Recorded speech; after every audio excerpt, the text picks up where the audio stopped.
Hi there, Facebook land and LinkedIn land and YouTube world. I'm Michelle. I'm Jim. We're from A Tea of Your Own. Welcome to another Motivational Monday. Let's get motivated. Woohoo! Nice. You say that every time. No, I don't. You say that nearly every time.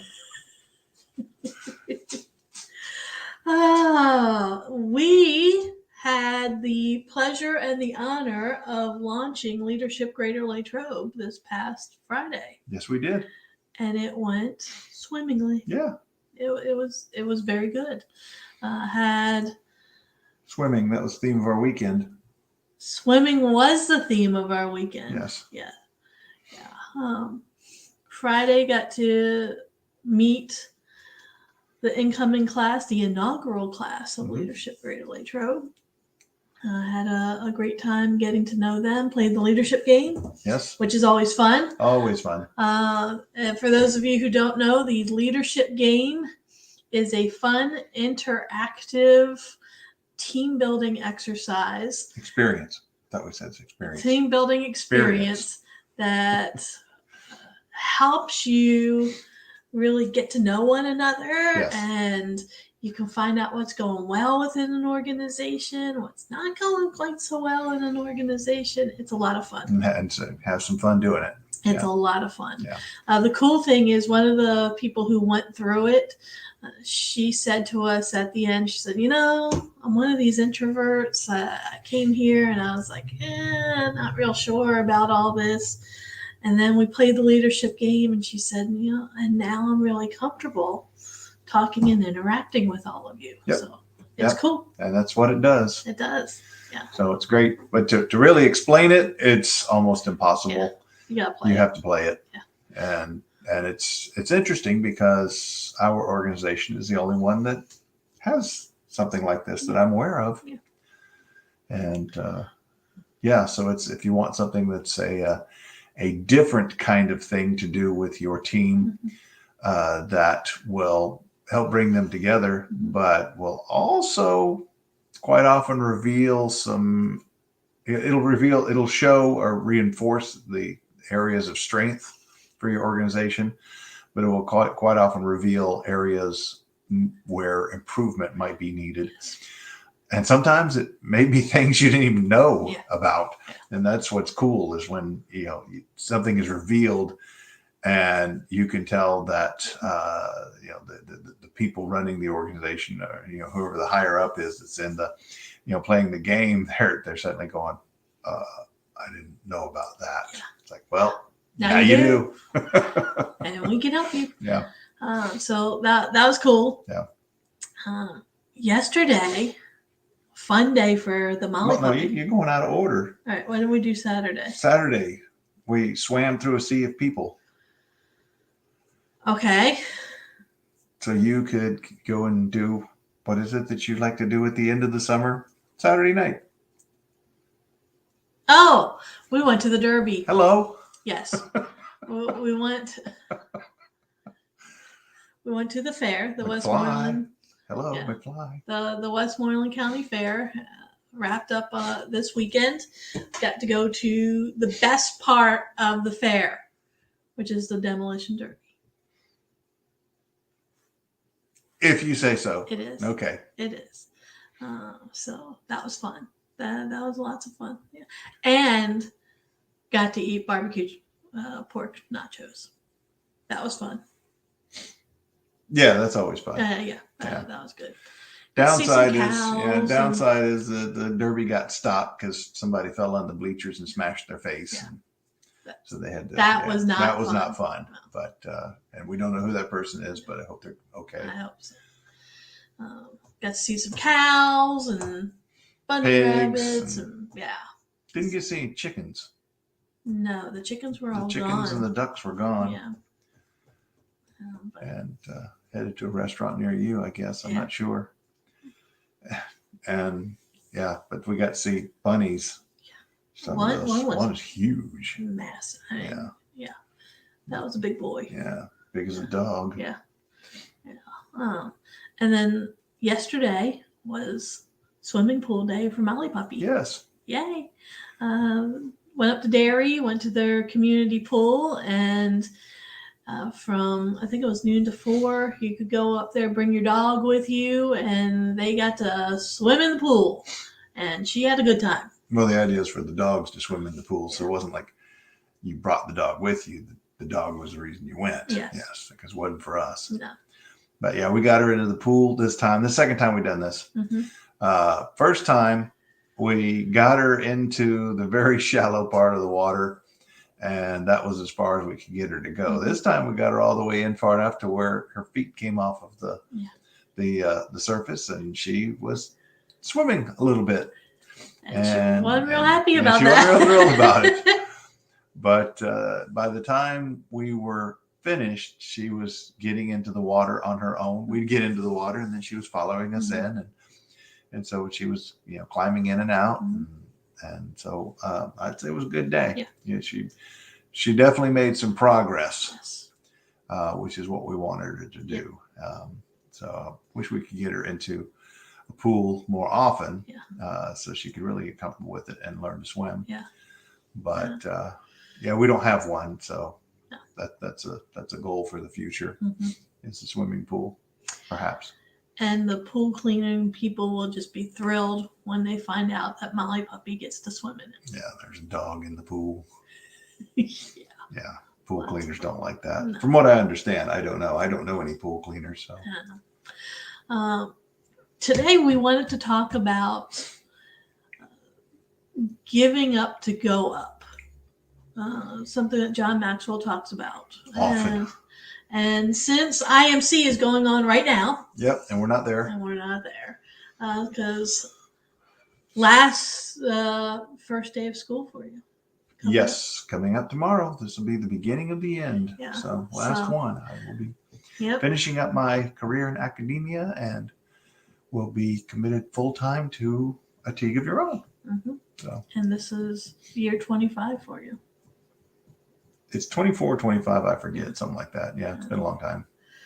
It's insane.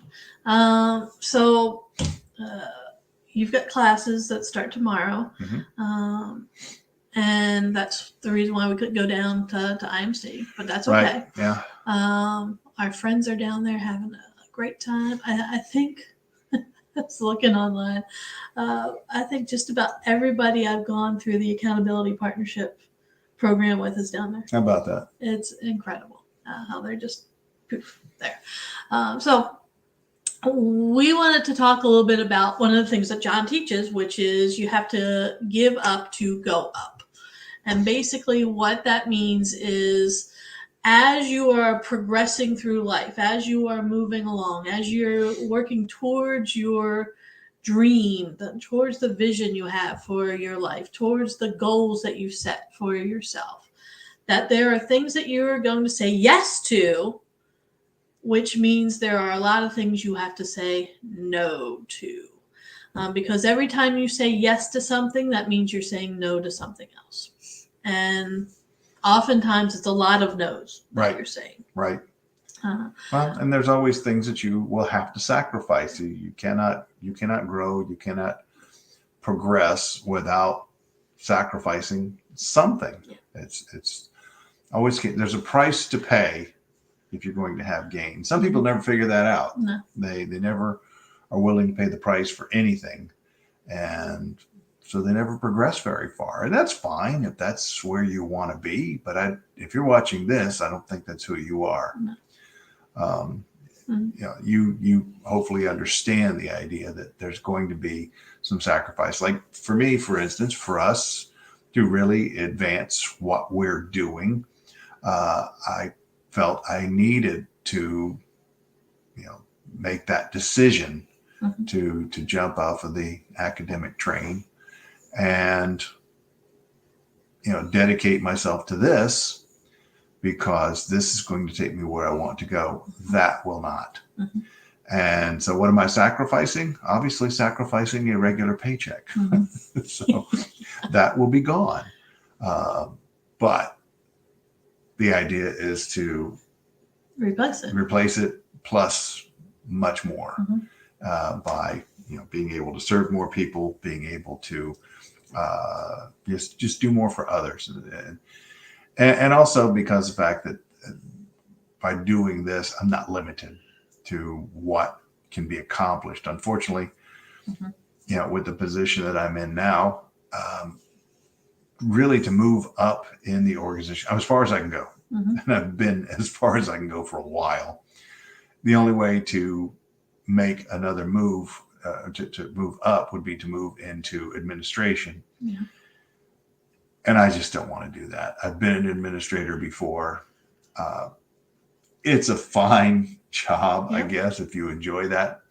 But that's truly what it is a 8-hour-a-day, 5-day-a-week job. And I don't want that.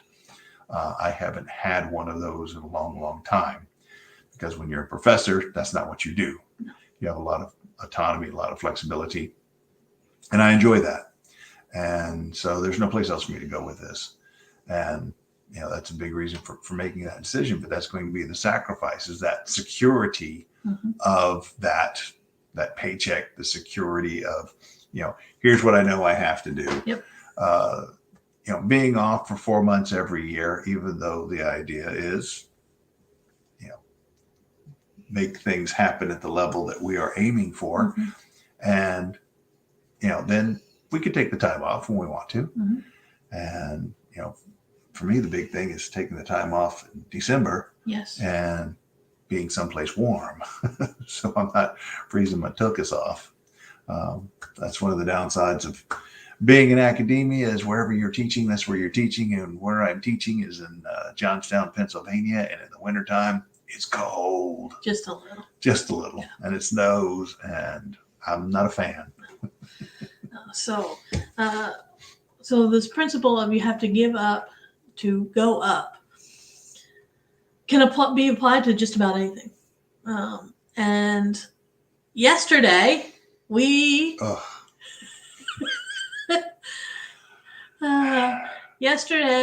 started a new eating program. Yeah. What did we get to give up? About everything. Food. Everything except for green leafy stuff and meat. Green vegetables. And meat. Lean meat, and oranges. 2 oranges. Which I don't generally eat. And eggs. Did I say eggs already? You haven't said eggs. Okay. Yeah, I got to eat eggs. A couple of them. Yeah. So for 3 days, that's what we get to eat. And you can eat it all that you want. That's the good news. Yeah. Apparently you don't want to eat a whole lot of lettuce and spinach and green peppers and broccoli and green beans and... Not really, no. Yeah. Not a big fan of green stuff. Yeah. No, you're not. Unless it's a mint chocolate chip milkshake. That's, if that's green. That is good. Green. Yeah, that is green. So I can have that. No dairy. No dairy. Yeah. Oh, man. However, you're giving up so that you can go up. And what is it that you're going to get at the end of all of this? Well, I know what I got yesterday was a ferocious headache. Yes. That wouldn't go away last night. A slimmer waistline. There you go. An ability to fit into my clothes again. Okay. Yes. Okay. And you're also looking to get back into obstacle course racing. Next summer, yes. So to be able to do that, what do you have to do first? Lose a bunch of weight. There you go. So you have to give up so that you can go up. Right. And at obstacle courses, you literally go up. Yes. Cargo nets and things to climb over, walls, and, yes. Stairs. If you're doing a stadium run, which I've done, or if you're outside, hills, or I don't know, if you do mud on the mountain, ski slopes. Yeah, that's definitely going up. Yes. Well, that's going up the hard way. Yeah, without the ski lift. Yeah, without ski lift. Yeah, no, it's going up the worst ski slope on your feet. Yeah, not on a ski lift. Yeah. So but you had other ski slopes you had to go up too, right? Yeah, there were 3. Yeah, that's what I thought. Yeah. Yeah. But the third one was the worst. And that was about the halfway point. Yes. So you finished that and you still had just under half of the course still remaining. They don't make it easy. Well, and we actually met the guy who designed the course because we just happened to be over at Seven Springs and he was sitting out in a truck way at the top of a ski slope. We happened to see him, walked over and started talking to him. And he said, yeah, said their goal was to make it tougher and tougher every time. It's like, wow. Okay. And I'm sure he succeeds. Oh, and I'm sure. Yeah. Yeah. Seemed like a nice enough fella. He didn't seem very sadistic, but. Well, I think that's because he doesn't have to complete the race. No. He just has to design it. That's the beauty of it. Yeah. Lucky him. So that's something that people should look into going into, designing obstacle course races, not running them. That way you can, people come back, and if they're like, oh man, that was a great course, it was too easy. Right. So next time you need to dial it up a bit. It's kind of like if any of you ever watch American Ninja Warrior, you'll know this season several people made it through level 2. Yes. Next season they will completely change it because apparently that's too easy for them. So what will happen? Not as many people make it. They'll introduce new crazy obstacles, which are the ones they had this season were just insane, and it blew my mind that so many people were making it through on these things. So it shows what happens. People adapt. Yeah. They figure it out, and that's part of the going up Yes. part is, and especially, you talk about something like American Ninja Warrior. These are people who, what do they give up? They give up their time. In some cases, they give up their money, their because they'll build these courses, replicas of these courses in their backyards or, at these gyms. And they actually have groups that they train specifically for this, kind of like you have for Spartan racing. Right. You've got gyms where they train specifically for doing Spartan racing. And so, what are they giving up? They're giving up their time. They're giving up,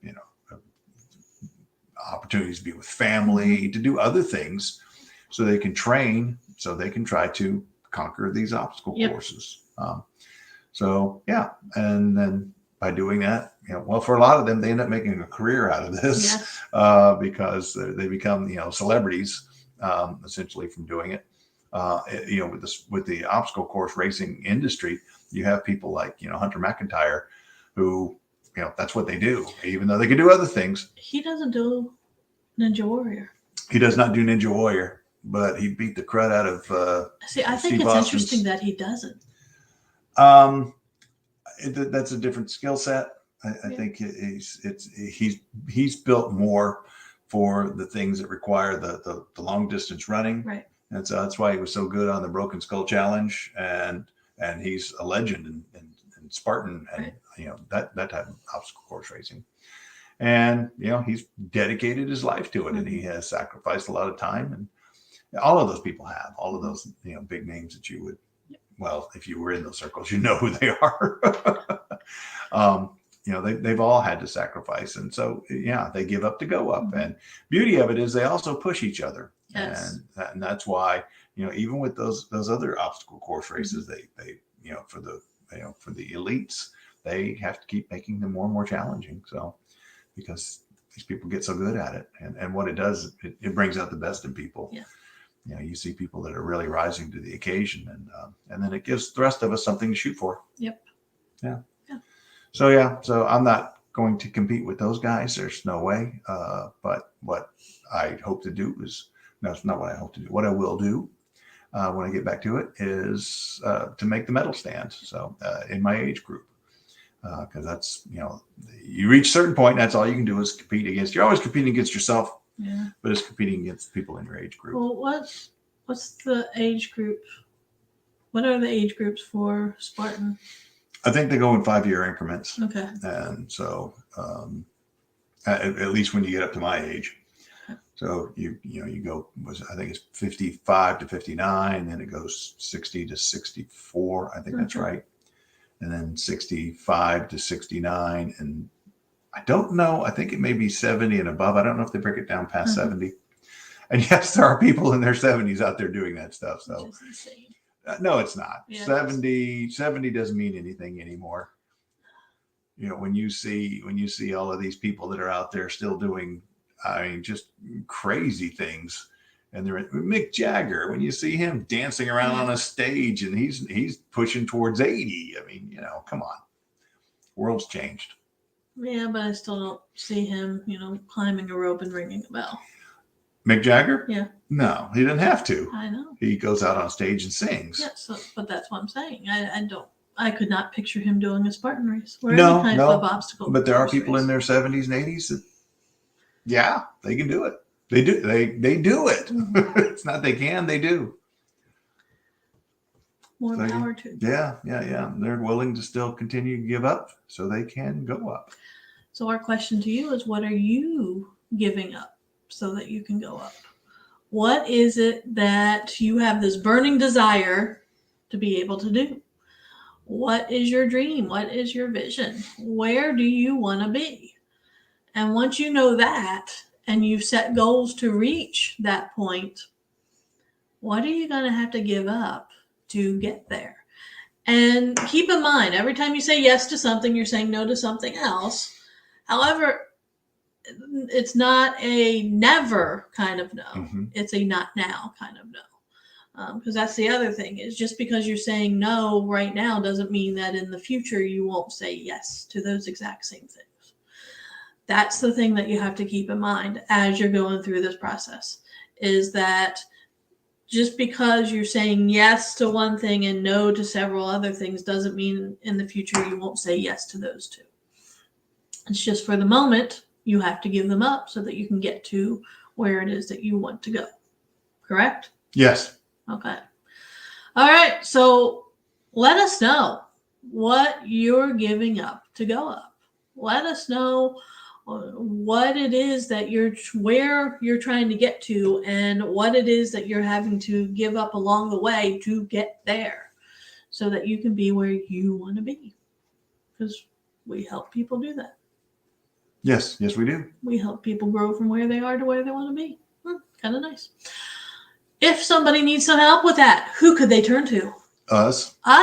We could do that? We can. Oh, wow. We're kind of talented that way, aren't we? We are. Okay. How could they reach us? Facebook, Okay. LinkedIn, Okay. Website. What's the website? ateagueofyourown.com. ateagueofyourown.com. That is correct. If they wanted to call us or text us, what would they do? Use our phone number. And that is? 412-420-7975. Very good. Feel free to call. If they wanted to email us because they don't like calling or texting, what would they do? info@ateagueofyourown.com. info@ateagueofyourown.com. That is correct. All right. So let us know what it is that you are giving up to go up. Let us know what you're saying no to and what you are saying yes to. We'd love to hear it. And when they go on the website, isn't there a freebie on there? Oh, yeah. Yeah. Freebie. Actually, there's several. If they go to the gifts tab, okay. there's like 4 or 5 things that they can get for free. Okay. Yeah. Well, there you go, folks. Yeah. Go get the free stuff. Get the free stuff. Yeah. Get the free stuff and then pop an email or something, say hi. Yeah. Do that. We'd love to hear from you. Text message, something. All right. So next week is Labor Day. Yes, it is. And we'll be laboring here. Okay. This is a labor of love, though, isn't it? Yes. Okay. All right. So not too difficult. No. Okay. That's what I like to hear. All right. So have a fabulous week. We will see you next week. And if you need to get a hold of us, please do. Bye, everyone. Bye.